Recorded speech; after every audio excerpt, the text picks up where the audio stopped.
Hey guys, Cam here from TodaysiPhone.com, and I've had to move to film this in my dining room, so apologies in advance if cars go past. There's a road just outside the front of my house. So I wanted to show you ZAGG's ZAGG Keys, it's called. It's the ZAGG Keys Flex. Essentially it's this portable keyboard. It comes with a case for the keyboard, and also that keyboard case acts as a stand.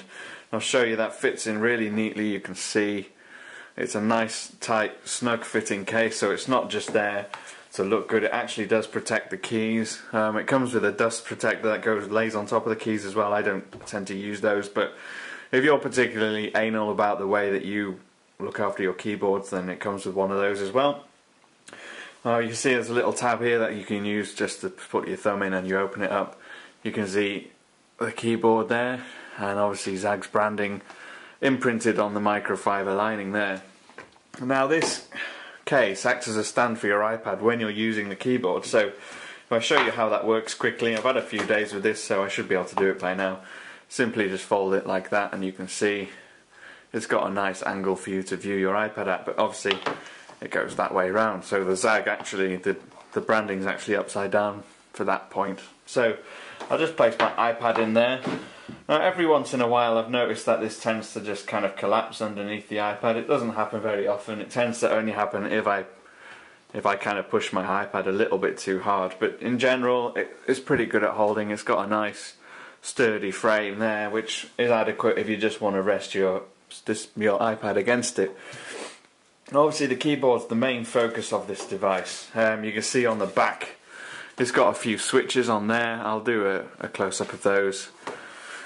So you've got the on-off switch. We've like switch it on here, switch it across there. You've got an Android/iOS switch, and then the pair button. Now to pair it, you switch your Bluetooth on your iPad, you hit the pair button, and you can select it from your list. But I've already done that, and you can see I've activated the screen on there now. If I just move my iPad a little bit closer, and you can see what I'm doing. Now I'm going to go into Messages, and I just wanted to show you quickly how this works. I've used it a little while already.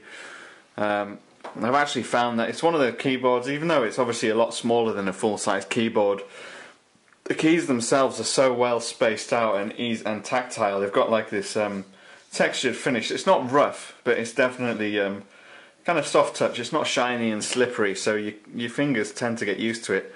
I'm just going to tilt it this way a bit just to make it easier for me to type. So if I say, hi, I'm just using the ZAGG Keys Flex in a video. Now, I've only had this keyboard for a couple of days. I only really started using it last night, and I didn't have to adapt my finger style. The only thing I found a little bit difficult was when I was trying to find the delete key. Obviously it's smaller than what I'm used to, and obviously the enter key, which is right here, is also a bit smaller.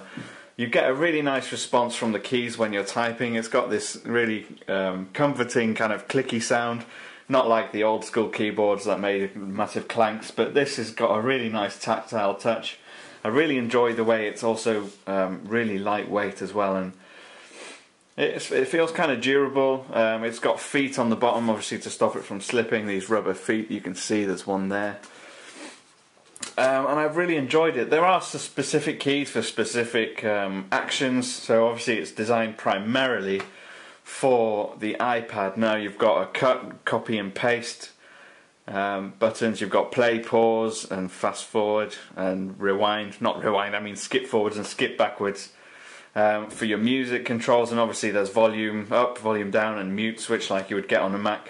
And the lock key, if I press that, the device locks. If I press it again, it unlocks, and you can just slide it across there as usual.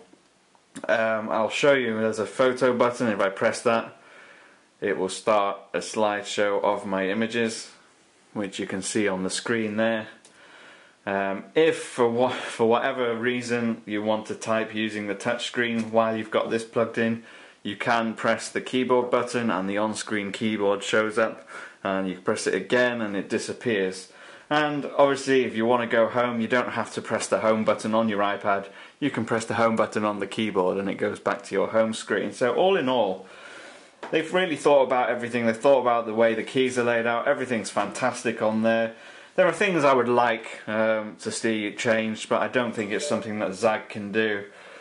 Now, what would be really nice is things like if I'm typing a message and I hit enter, it would be nice if it just sent the message instead of me having to then go and touch the screen.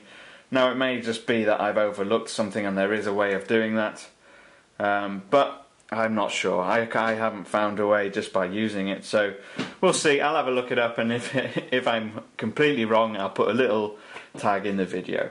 If I hit the search button, I can go to Spotlight Search and I can search for messages, and you can see search results come up there. So it's a fantastic little keyboard. It's really portable, and you know, one of the big things that I found myself questioning before I even used this was, what benefits does it have over me using my Apple wireless keyboard? Because obviously that's not a big chunky keyboard, it's something I've already got in the house.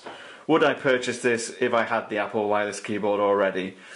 And the likelihood is, me being a bit of a skinflint, no, probably not. But that's not to say this isn't worth the money. At $69.99 US, it's a really, really great keyboard.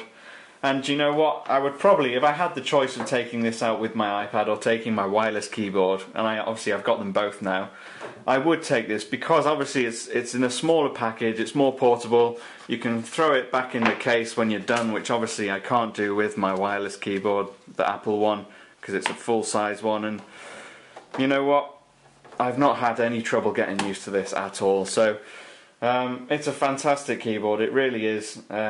If I was to give it any mark out of 10, I would definitely give it a 9. It's been fantastic. There's not really anything much wrong with it. I guess it's just there's certain ways that it could be used to optimize iOS a little bit better, but it's a lot better than some of the other keyboards I've tried for iPad. So a 9 out of 10 for that. If you're interested, head over to zagg.com, purchase yourself one of these, or take a look at their other keyboards. They make some really great stuff.